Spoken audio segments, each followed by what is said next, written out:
औज़ुबिल्लाहिमिनश्शैतानिर्रजीम बिस्मिल्लाहिर्रहमानिर्रहीम। आज की वीडियो में मैं आपके साथ सेकंड ईयर की कंप्यूटर साइंस की आपकी पेयरिंग स्कीम शेयर करूंगा कि आपने किस तरह प्रिपेयर करना है, कौन से चैप्टर आप स्किप कर सकते हैं और कौन से करके आप इजीली अपने फुल मार्क्स अपने पेपर में स्कोर कर सकते हैं। तो आपने इस वीडियो को फुल वॉच करना है और आपने डिफरेंट पेयरिंग स्कीम को फॉलो करने के बजाय ऑथेंटिक पेयरिंग स्कीम मैं आपके साथ शेयर करने लगा हूँ। आपने इसको लाजमी फॉलो करना है और आप किसी जगह लिख लें या जैसे भी आपको ईजी लगता है आपका इसका स्क्रीनशॉट ले लें।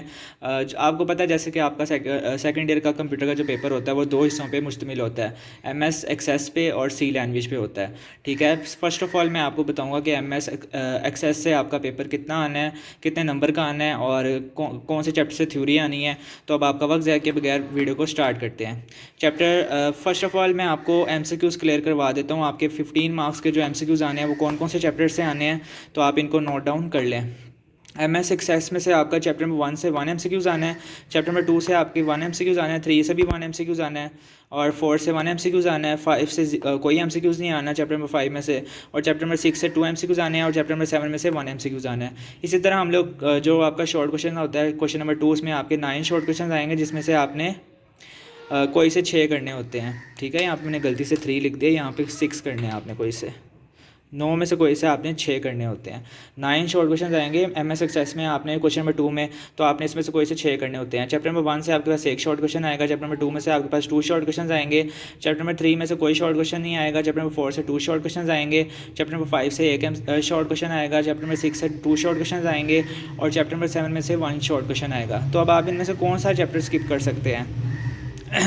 अगर आप 6, 4 और 2 के शॉर्ट क्वेश्चंस कर लेते हैं तो आपके 6 कंप्लीट हो जाएंगे। आप चैप्टर नंबर 1 भी स्किप कर सकते हैं, चैप्टर नंबर 7 भी स्किप कर सकते हैं और चैप्टर नंबर 5 भी स्किप कर सकते हैं। लेकिन ये आप पे डिपेंड करता है कि आपको कौन से चैप्टर्स के इजी शॉर्ट लगते हैं। आपको जिसके इजी लगते हैं आप वो कर सकते हैं, लेकिन अगर आप 2, 4 और 6 के शॉर्ट क्वेश्चन कर लेते हैं और बाकी चैप्टर स्किप कर लेंगे तो आपके क्वेश्चन नंबर 2 सॉल्व हो जाएगा।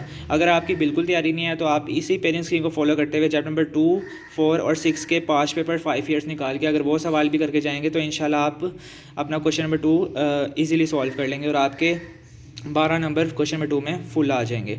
उसके बाद जो आपका एमएस एक्सेस में थ्योरी का सवाल आना है, पहला सवाल आपका थ्योरी का आना है चैप्टर नंबर 1 और 5 में से, और चैप्टर नंबर 2 थ्योरी का जो दूसरा सवाल आना है वो चैप्टर नंबर 3 और 6 में से आना है। अब वो एग्जामिनर की मर्जी होगी, वो चैप्टर नंबर 3 में से दे या 6 में से दे, 1 में से दे या 5 में से दे, 2 आएंगे, आपने एक अटैम्प्ट करना होता है, आपको पता है। ठीक है, उसके बाद सी लैंग्वेज के पेपर की तरफ चलते हैं। तो सी लैंग्वेज में से जितना पार्ट आना है, चैप्टर नंबर 8 में से हमारे पास 2 एमसीक्यूज़ आएंगे, चैप्टर नंबर 9 में से हमारे पास 2 एमसीक्यूज़ आएंगे, चैप्टर नंबर 14 से 1 एमसीक्यूज़ आएगा। एमसीक्यूज़ मैं आपको पहले बता देता हूँ। क्वेश्चन नंबर 10 में से 1 एमसीक्यूज़ आएंगे, क्वेश्चन नंबर 11 में से भी 1 एमसीक्यूज़, 12 से भी 1 एमसीक्यूज़ और 13 में से भी चैप्टर में से 1 एमसीक्यूज़ आएगा। जो आपका क्वेश्चन नंबर 3 होगा, ये मैंने लाइन इसलिए लगाई है यहाँ से यहाँ तक ना, ये आपका क्वेश्चन नंबर 3 होगा। क्वेश्चन नंबर 3 में आपके पास चैप्टर नंबर 8 में से आपके पास 4 शॉर्ट क्वेश्चन आएंगे, चैप्टर नंबर 9 से आपके पास 4 शॉर्ट क्वेश्चन आएंगे और चैप्टर नंबर 14 में आपसे 1 शॉर्ट क्वेश्चन पूछा जाएगा। इसमें भी वैसे ही सेम होगा कि आपके पास 9 शॉर्ट क्वेश्चन आएंगे, आपने 6 करने होंगे। अगर आप चैप्टर नंबर 8 और 9 कर लेते हैं तो आपको 14 स्किप कर सकते हैं। 14 आपको करने की ज़रूरत नहीं है क्योंकि आपकी जो आपने 9 करने हैं ना, तो आपके ऑलरेडी आपने 6 सवाल करने हैं ना, तो आपके ऑलरेडी 4 4 8 हो जाएंगे। अगर आप चैप्टर नंबर 8 और 9 करते हैं, 14 को आप स्किप कर सकते हैं शॉर्ट के लिए। फिर उसके बाद जो क्वेश्चन नंबर 4 आपका शॉर्ट का आना है, उसमें चैप्टर नंबर 10, 11, 12 और 13 शामिल है। 10 में से आपके 3 शॉर्ट क्वेश्चन आने हैं, 11 में से आपके पास 3 शॉर्ट क्वेश्चन आने हैं, 12 में से आपके पास 3 शॉर्ट क्वेश्चन आने हैं और चैप्टर नंबर 13 में से आपके पास कोई शॉर्ट क्वेश्चन नहीं आना। तो इसमें से आप कोई सा एक चैप्टर स्किप कर सकते हैं। 10 स्किप कर दें, 11 स्किप कर दें या 12 स्किप कर दें शॉर्ट के लिए। जो आपको नहीं आता आप उसको स्किप कर सकते हैं, क्योंकि 9 है, हमने 6 करने हैं तो एक चैप्टर हम इजीली स्किप कर सकते हैं अपनी मर्ज़ी से। तो इसमें जो लॉन्ग का पार्ट होगा, आपको पता है कि आपके 2 थ्योरी के सवाल आएंगे और एक प्रोग्राम आएगा। इसमें से आपने दो लॉन्ग क्वेश्चन करने होते हैं, 3 आते हैं।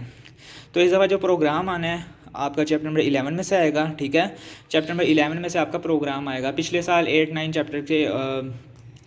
चैप्टर से लॉन्ग क्वेश्चन आता था, लेकिन इस साल पेयरिंग स्कीम को चेंज कर दिया गया है। तो जो क्वेश्चन नंबर 7 है वो भी थ्योरी होगा। 8 एक प्रोग्राम होता है, 2 थ्योरी के हो गए, ठीक है, 2 थ्योरी होगी हमारे पास, एक प्रोग्राम का सवाल हो गया। तो प्रोग्राम आपका चैप्टर नंबर 11 से आना है, और जो बाकी 2 सवाल हैं जो क्वेश्चन नंबर 7 और 9 होगा वो चैप्टर नंबर 13 और 12 में से, 13 और 12 में से आपका थ्योरी का सवाल आएगा चैप्टर नंबर, और चैप्टर नंबर 11 में से आपका प्रोग्राम का सवाल आएगा। तो उम्मीद करता हूँ कि आपके सारे डाउट्स क्लियर हो जाएंगे। MS एक्सेस का भी मैंने बता दिया, सी लैंग्वेज का भी पेपर बता दिया, तो आपके सारे डाउट्स क्लियर हो जाएंगे। अगर आपकी कोई भी कन्फ्यूजन है तो आप मुझसे कमेंट सेक्शन में पूछ सकते हैं। इंशाल्लाह मैं आपकी ज़रूर हेल्प करूँगा। मिलते हैं नेक्स्ट वीडियो के साथ, तब तक मुझे अपनी दुआ में याद रखें। अल्लाह हाफिज़।